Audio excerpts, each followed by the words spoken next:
My dad demanded I attend my golden sister's wedding, threatening to cut my tuition. They had no idea I secretly graduated top of my class and made six figures.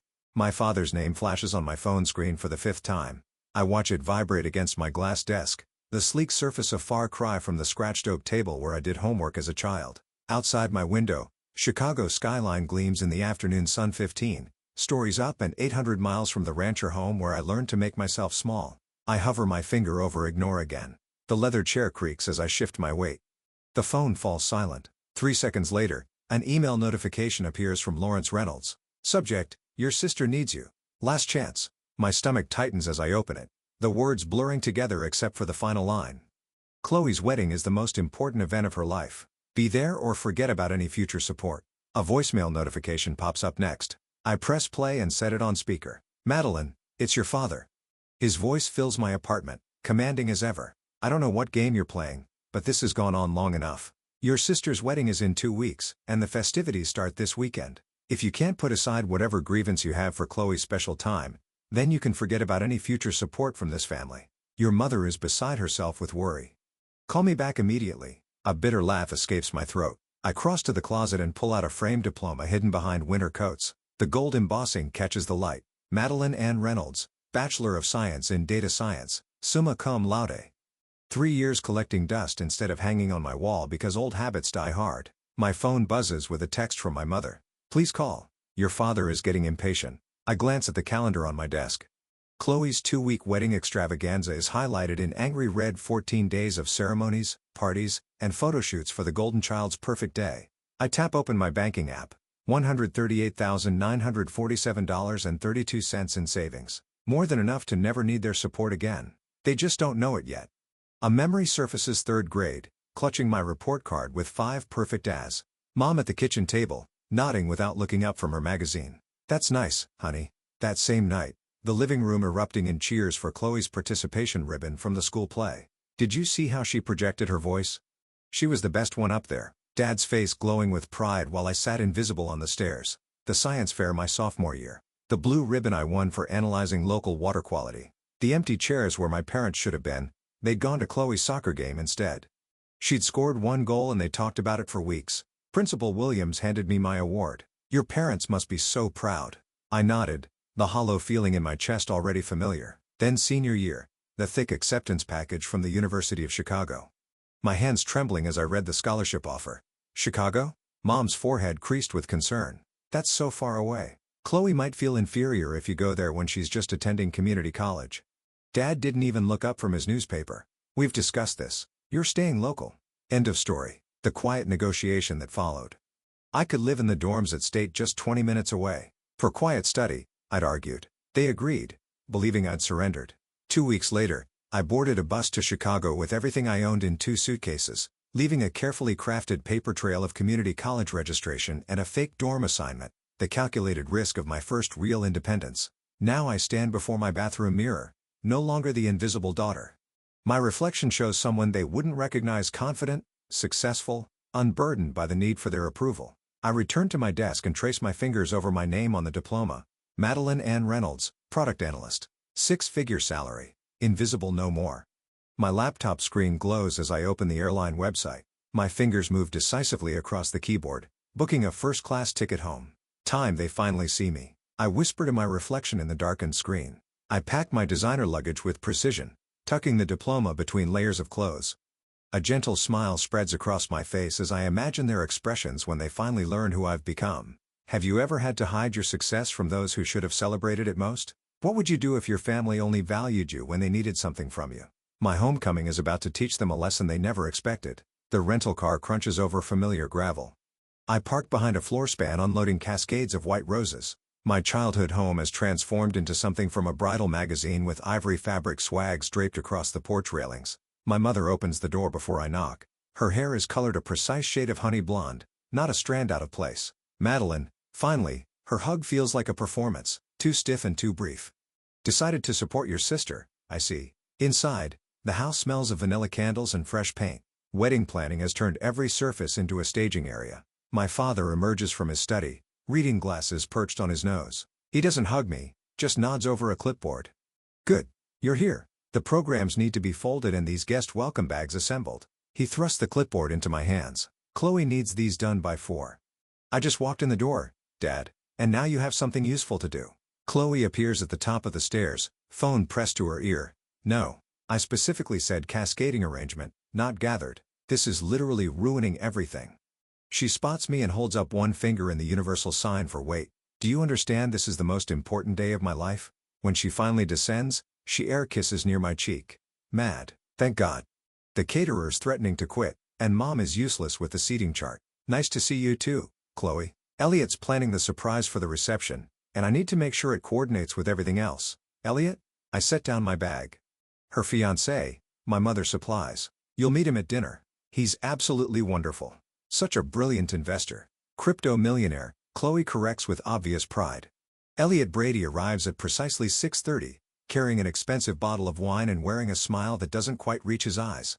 He's taller than I expected. With the kind of clean-cut handsomeness that belongs in commercials for luxury watches, the mysterious sister finally appears. He grips my hand too firmly. Chloe said you were some kind of computer genius hiding away in the big city.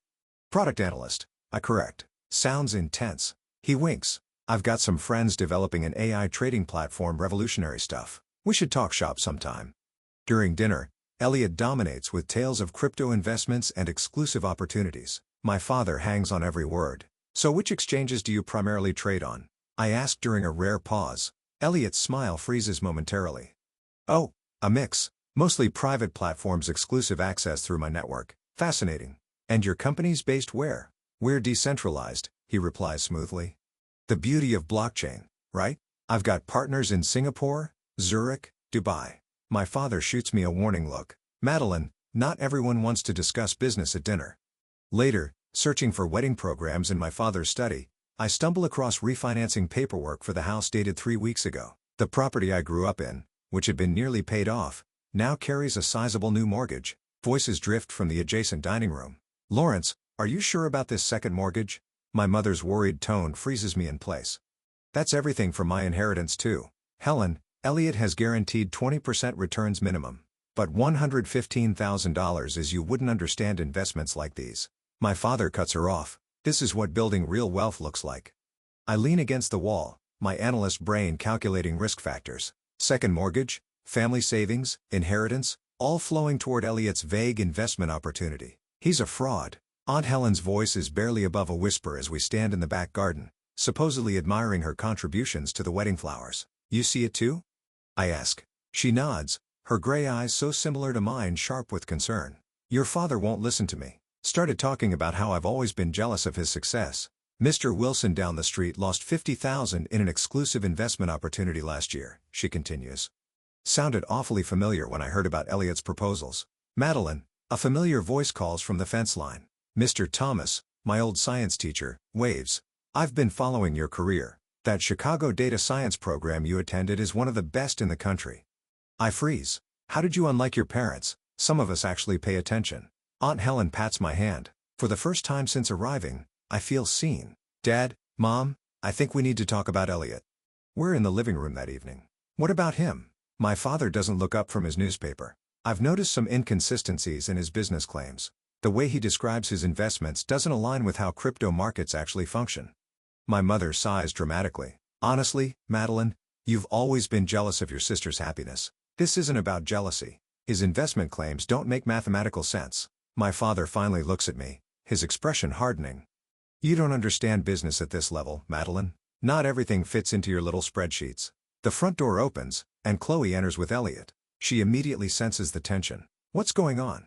Your sister has concerns about Elliot's business. Chloe's face crumples. Are you serious? You show up after 3 years and immediately try to ruin the only good thing in my life? Elliot places a protective arm around her. It's okay, babe. Some people just don't understand innovation. I look at their faces, defensive, dismissive, deluded, and realize I've miscalculated. They don't want the truth. They want the comfortable fiction that makes Chloe special and Elliot a prince. The invisible daughter sees everything, but no one wants to look. When you see loved ones heading for disaster, how far should you go to protect them from themselves? Would you risk further rejection to save family who never appreciated you? I tuck myself into the corner booth at Rosie's coffee shop, the same spot where I studied calculus during high school. The vinyl seat squeaks beneath me, familiar yet foreign now. My laptop screen glows with open tabs: business registries, investment forums, social media profiles. 3 previous identities stare back at me. Ethan Lewis, Edward Lambert, Elliot Lawson. Now Elliot Lawrence. My finger traces the pattern on the screen. Same man, different names, same charming smile, different victims. I sip my black coffee, its bitterness matching the taste of my mouth as I connect unmistakable dots. Need a refill, hon? Margie, the same waitress from my teenage years, appears at my elbow. Her eyes widen as she studies my screen. My cousin lost everything to a man who looked just like that. Called himself Edward something. My stomach tightens. Lambert? That's it. She sets the coffee pot down. Investment scheme. Left town right before the wedding. Broke her heart and emptied her savings. I pull up another browser window. Margie, would she talk to me? A woman in her 50s sits across from me 2 hours later, hands trembling around her mug. I thought I was special, Karen whispers. He made me feel chosen. My sister thinks the same thing. Karen slides a folder across the table. Pictures, bank statements, police reports that went nowhere. Her jaw tightens. He disappeared 3 days before our wedding, along with $60,000 and my mother's heirloom ring. The photographs confirm what I already know. The account statements show transfers to untraceable offshore accounts. The police reports detail 3 other victims with similar stories in 3 different states. I thank Karen and pack up my evidence. The wedding is 5 days away. The knot in my stomach tightens. Where have you been? Mother's voice cuts through the hallway as I step inside. The flower arrangements need checking, and Chloe's having a meltdown about the place cards. I glance at my watch, barely past noon. I was researching something important. More important than your sister's wedding? She thrusts the checklist into my hands. Your father noticed your attitude problem. He says you've barely helped at all. A familiar weight settles on my shoulders. The invisible daughter, now visible only for criticism. I find Chloe in the dining room, surrounded by sample table settings and crumpled tissues. The calligrapher messed up the font. She glares at me through mascara-smudged eyes. Where were you? I've been texting for hours. I check my phone. 3 texts, the first sent 40 minutes ago. You've always done this. Chloe sniffles dramatically. Disappearing when you're needed, then showing up to overshadow me. The accusation lands with practiced precision. For 23 years, my existence has somehow both fallen short and been too much. I'm trying to help you, Chloe. By avoiding wedding preparations, by questioning Elliot's business. Her voice rises. You can't stand that I found someone amazing while you're alone in Chicago doing whatever boring job pays your bills. I bite back the truth about my boring job that pays twice what she's ever earned. Instead, I pick up a place card and examine the allegedly wrong font. I can call the calligrapher I offer. Dad already did. Chloe dabs her eyes. At least he supports me. The living room falls silent as I finish presenting my evidence. Printed screenshots, bank records, police reports, and Karen's signed statement be spread across the coffee table. My parents sit stunned on the sofa. Chloe perches on the armchair, face pale. Elliot stands by the fireplace, his expression carefully composed. This is clearly a case of mistaken identity. His smile doesn't reach his eyes. I have a common face. People mix me up all the time. 3 different women in 3 different states. I keep my voice steady. All with the same experience of a man who matched your description, used names similar to yours, and disappeared with their money right before the wedding. Madeline, my father's voice carries a warning. This is absurd. Dad, look at the pictures. I push a photo toward him. Look at the timeline. Look at the pattern. I've never seen this woman in my life, Elliot insists, gesturing at Karen's statement. Chloe jumps to her feet. I can't believe you'd go this far to ruin my happiness. Tears stream down her face. You've always been jealous of me. Jealous? The word catches me off guard. I'm trying to protect you. By ambushing my fiancé with these fabrications, Chloe snatches the papers from the table, crumpling them in her fist. Chloe, I reach for her arm. The second mortgage, your retirement fund, Mom's inheritance, it's all gone to his investment opportunity. Don't you see the pattern? That's enough. My father stands, face flushed. You need to leave this house right now. Elliot places a comforting hand on my father's shoulder. Lawrence, it's all right. She's just concerned for her sister. Misguided but coming from a good place. Its practiced sympathy makes my skin crawl. I'm not leaving. I stand my ground, straightening to my full height, and I'm not the same invisible daughter anymore. Silence falls across the room. What are you talking about? My mother asks. I didn't go to community college. The truth rushes out after years of containment. I graduated top of my class from the University of Chicago 3 years ago. I'm a product analyst at Tech Fusion. I make 6 figures. I've been supporting myself entirely since I was 18. Their stunned faces would be satisfying under different circumstances. That is impossible, my father stammers. Is it? I pull out my company ID badge. Check my LinkedIn profile. Call my office. I've been someone else entirely while you were too busy with your golden child to notice. Chloe sinks back into her chair, her expression flickering between shock and disbelief. And now I'm giving you one chance, your last chance at those see the truth before it's too late. I gather the scattered evidence, carefully reassembling that this man is not who he claims to be. The wedding is in 5 days. His pattern is to disappear 3 days before the ceremony, once he has access to all the funds. Elliot's mask slips for just a second. A flash of calculation crosses his face before the charming smile returns. I think we've all heard enough fantasy for one day. My father's voice has regained its authority. Madeline, I won't ask again. Leave now. I look at each of them, my father's rigid certainty, my mother's conflicted loyalty, Chloe's defensive anger, Elliot's practiced concern. When he disappears with everything you have, I say quietly, gathering my belongings, remember that someone tried to warn you. The front door feels heavier than it did when I was 17, sneaking out to study at the library. This time, I'm not hiding who I am. This time, I'm walking away with the truth they refuse to see.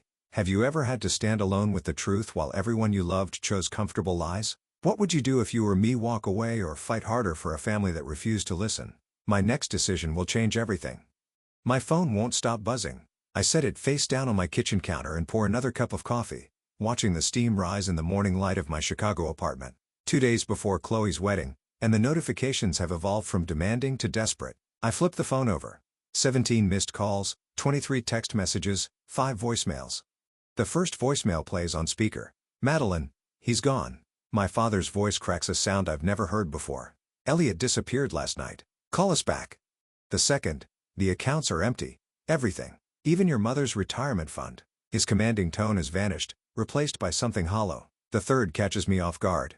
The police said without a written contract, there's little they can do. My mother's voice trembles. They called it a civil matter. Please, Maddie, we need you to come home. She hasn't called me, Maddie, since I was 10. Chloe's text glows on the screen. You were right. I didn't listen. Please help us. I trace my finger around the rim of my coffee mug. From my 15th floor window, Lake Michigan stretches blue and boundless. 15 stories up and a lifetime away from the family that only sees me when disaster strikes. My mentor, Vivian, answers on the second ring.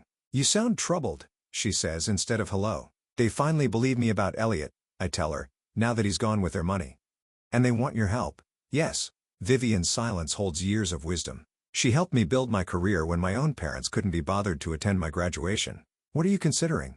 She finally asks. I press my forehead against the cool glass of my window. I haven't decided yet. Boundaries aren't walls made, Lynn. They're doors you control. After we hang up, I book a flight home for the second time this month. The difference? This time, I pack only enough clothes for 3 days. The wedding tent stands half dismantled in the backyard when my cab pulls up. White chairs stacked against the fence. The elaborate flower arrangements now wilting still adorn the porch rails. My mother opens the door before I knock. Her makeup-free face aged 5 years in 2 days. You came. Her arms hover for a hug I don't step into. My father paces the living room. Phone pressed to his ear. He hangs up when he sees me. His eyes flick to my designer handbag, the watch on my wrist. We thought perhaps you might be able to help with. He clears his throat. Financial assistance. Until we sort this out, what will the Hendersons think? My mother wrings her hands. And the country club board, your father is treasurer. Chloe sits curled on the couch wearing sweatpants and one of my old high school t-shirts she must have found in my former bedroom. Her eyes are swollen. If you had been more supportive from the beginning, I might have listened. Her voice lacks its usual edge, but the blame lands familiar nonetheless. You were always so negative about him. I set my handbag on the coffee table and unbutton my coat. The living room feels smaller than I remember. The walls still display Chloe's dance trophies and not a single one of my academic achievements. I can help with some things, I say, my voice steady. Not all. My father straightens. Now, Madeline, as your father, I can help you file police reports properly. I can contact my colleague who specializes in financial fraud recovery. I can connect you with a lawyer who handles cases like this. I take the points off on my fingers. I cannot replace the money you lost. The silence stretches taut between us, but, my mother starts, I earned 6 figures. I have substantial savings, and I will not sacrifice my financial security to rescue you from a situation I explicitly warned you about. My father's face reddens. This family has supported you your entire life. A laugh escapes me short. Unexpected. Did you? When? We put a roof over your head. Food on the table. That's the legal minimum, Dad. Chloe uncurls from the couch. So you're just going to abandon us after being right? Is that what matters to you, being right? I meet her gaze steadily. What matters to me is being respected, being heard.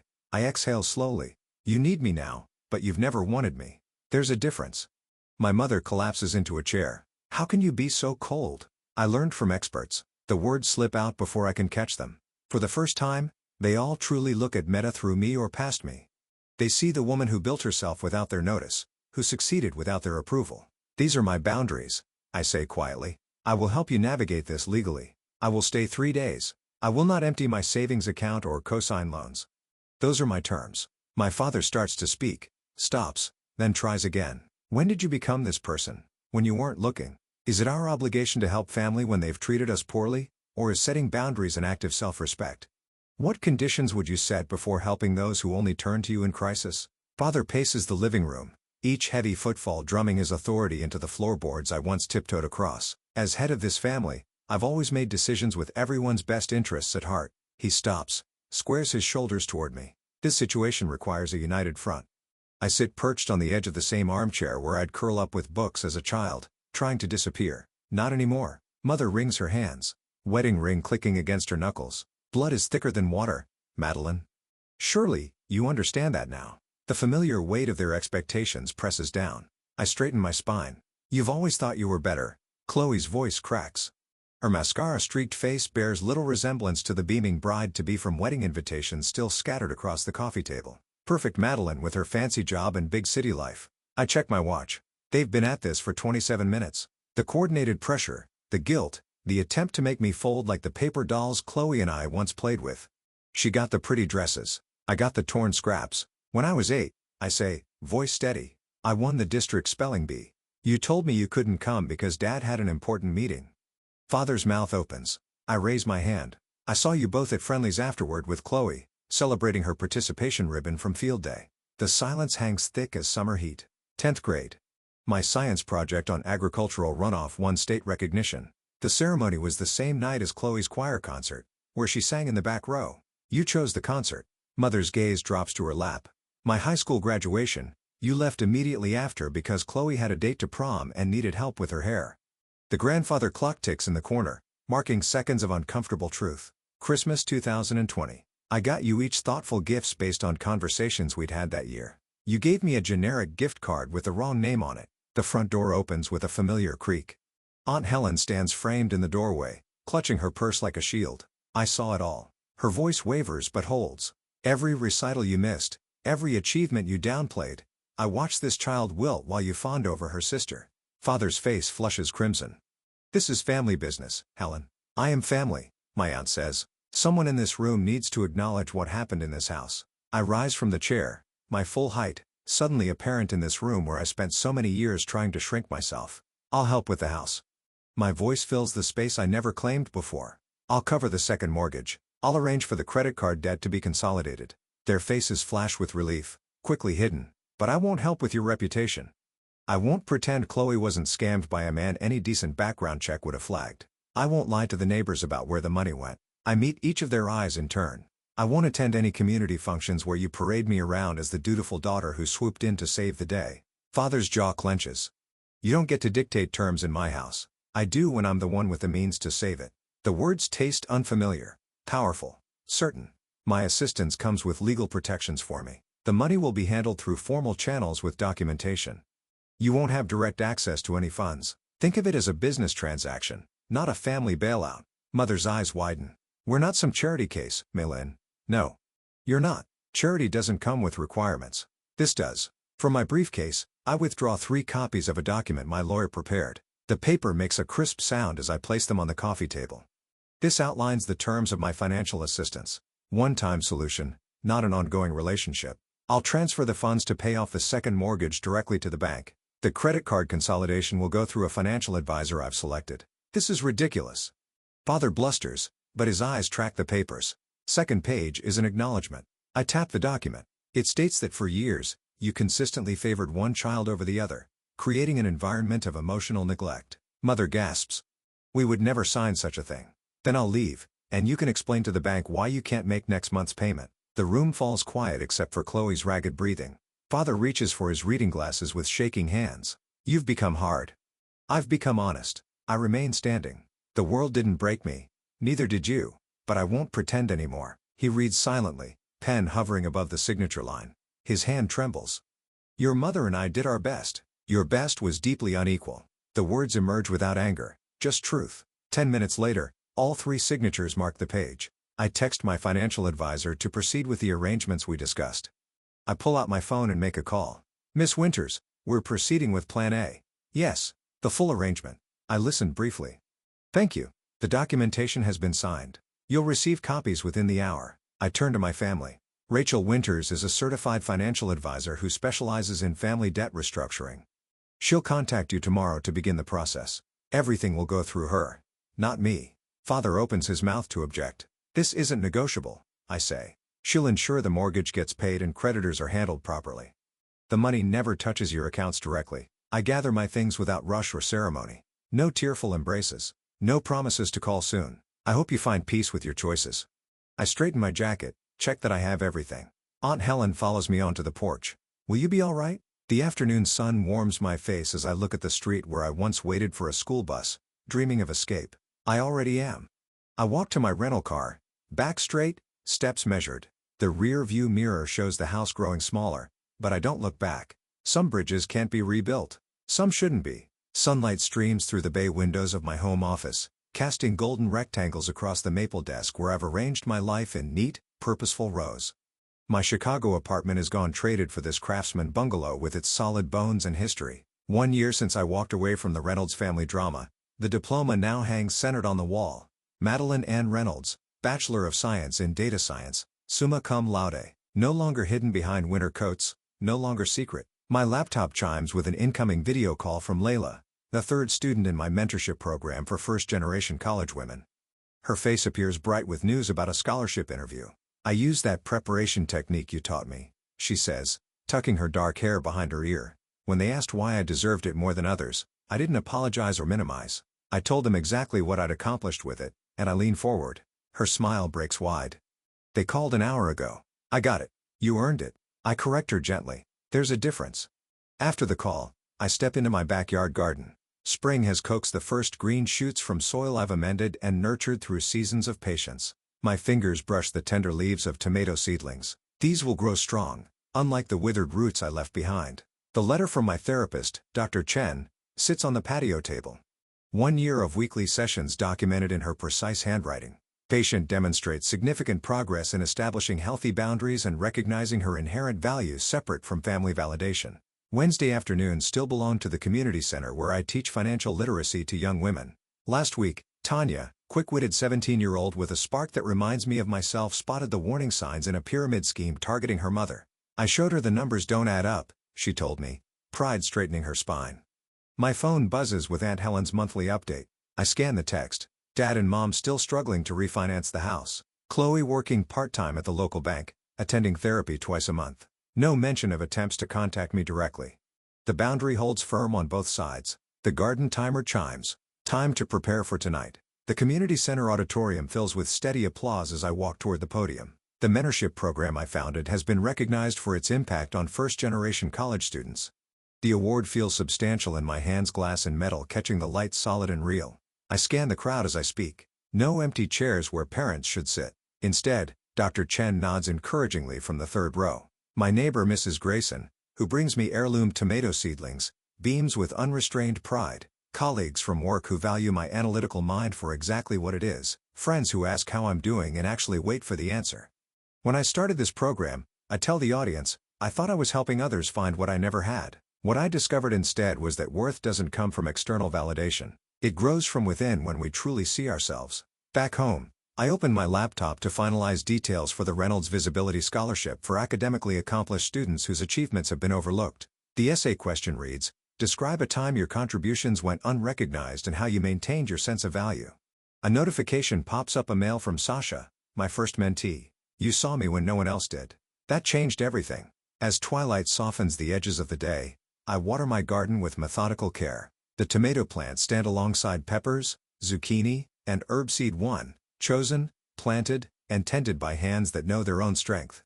The rustle of leaves in the evening breeze sounds like whispered approval. I touch the stem of a rosebush I pruned severely last fall. It's sprouting new growth, stronger than before. Some things grow stronger when cut back, I whisper, a smile tugging at my lips as I survey the life I've built, thriving, rooted, and finally, completely visible.